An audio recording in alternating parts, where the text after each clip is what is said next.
There has been a rise in attacks against power stations and the energy infrastructure in the United States. Now, there are all sorts of theories as to who is behind these attacks. Some are alleging that it's white supremacists and neo-Nazis who are trying to spark a race war. But honestly, I have yet to see evidence of that. So let's put that fear-mongering aside for a minute and focus on the fact that, no, the energy infrastructure has been targeted multiple times. And what's shocking and unacceptable is how there's really no security to prevent it from happening. And that I blame that squarely on the energy companies that should protect the power grid.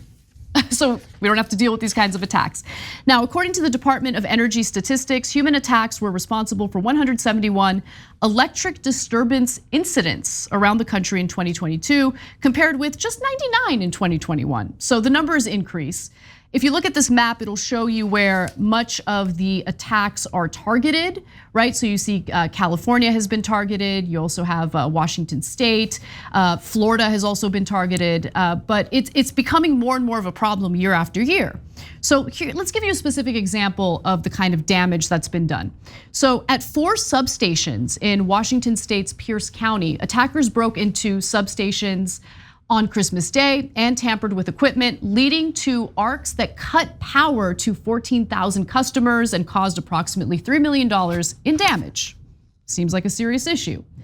It wasn't difficult for attackers to breach those substations, which are on suburban streets and protected only by a fence with a pair of bolt cutters, nor was there much surveillance.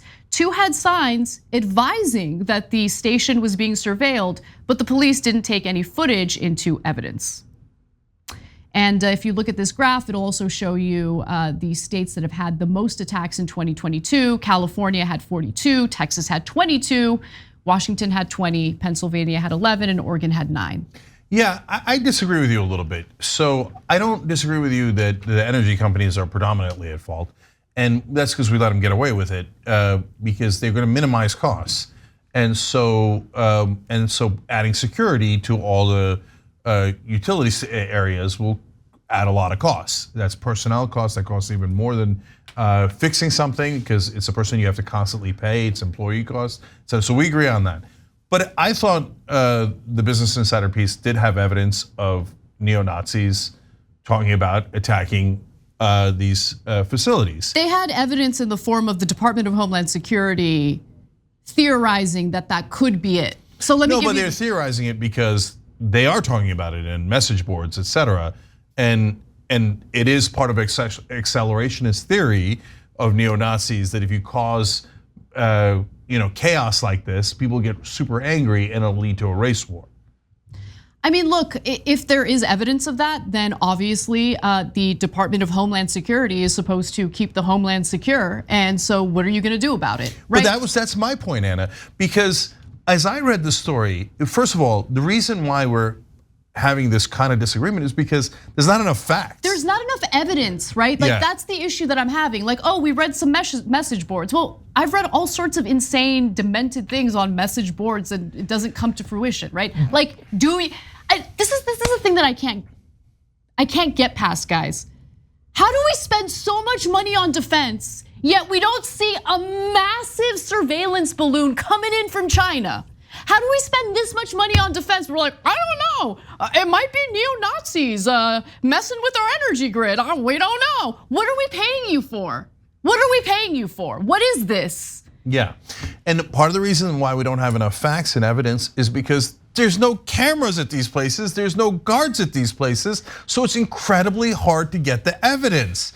And so these guys keep getting away with it because the cops are like, I don't know, right? And the energy companies are like, I don't know, right? And so if you're Department of Homeland Security and you think it's neo-Nazis doing it, for God's sake, put some legwork into it, bust them, put some cameras up. There's cameras everywhere. The one place where there's no cameras is in a giant utility company situation where people can just fire at the power lines and then people lose electricity in the cold, et cetera. It's madness. And how about the utility companies actually, invest some of those major profits, those massive profits they make year after year in securing their equipment? How about that? And so one more thing. if it turns out Department of Homeland Security is right, and these are neo-Nazis, and these are nonstop attacks against our utilities, why aren't we talking about that more? Like, people are always making up threats. Like, Oklahoma passed a law saying that you can't have Sharia law in Oklahoma.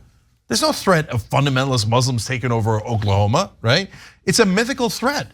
There's all these nonstop mythical threats. Here's an actual threat to our security, and the government thinks neo-Nazis are doing it, yet no one's talking about it. So let's get some facts and evidence, and then for God's sake, will you pursue them? Because for so often, because of political correctness, because the right wing is so sensitive, they love to cry over everything, the government doesn't actually pursue them, and the media doesn't make a big deal out of it. So let's go find out who did it and get the sons of bitches. Thanks for watching The Young Turks, really appreciate it. Another way to show support is through YouTube memberships. You'll get to interact with us more. There's live chat emojis, badges. You've got emojis of me, Anna, John, JR, so those are super fun. But you also get playback of our exclusive member-only shows and specials right after they air. So all of that, all you gotta do is click that join button right underneath the video. Thank you.